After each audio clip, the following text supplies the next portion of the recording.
कल्पना कीजिए, आप एक छोटे से द्वीप पर रहते हैं। नीला आसमान, साफ पानी और एक सरल जीवन।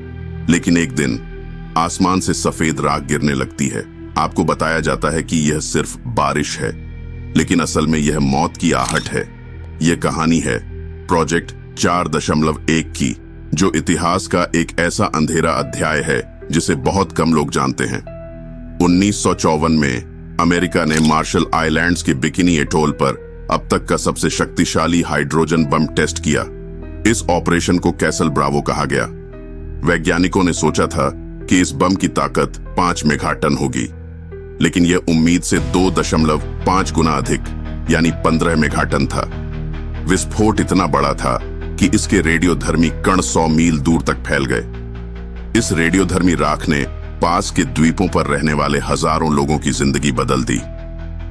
उन्हें नहीं पता था कि जो सफेद राख उनके ऊपर गिर रही थी वह उनकी मौत की वजह बन जाएगी। और यहीं से शुरू हुआ प्रोजेक्ट 4.1। प्रोजेक्ट 4.1 अमेरिका का एक गुप्त वैज्ञानिक प्रोग्राम था। इस प्रोजेक्ट का उद्देश्य था रेडियोधर्मी विकिरण का इंसानी शरीर पर प्रभाव समझना। लेकिन इसमें एक बड़ी समस्या थी। इन मासूम लोगों को बिना उनकी सहमति के इस प्रयोग का हिस्सा बनाया गया। रेडियोधर्मी संपर्क से इन लोगों को गंभीर बीमारियां होने लगीं।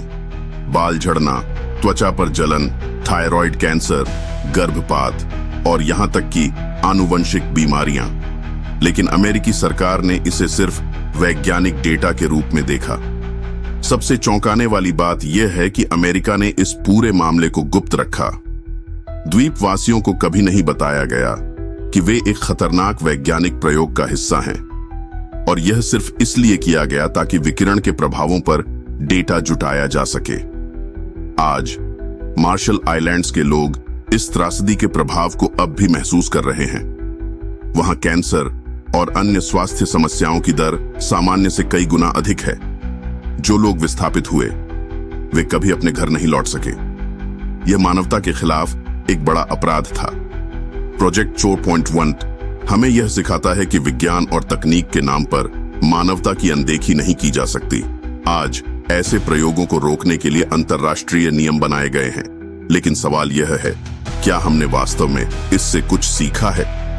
क्या यह वैज्ञानिक प्रगति थी या मानवता का अपमान? प्रोजेक्ट 4.1 एक ऐसा अध्याय है जो हमें सोचने पर मजबूर करता है।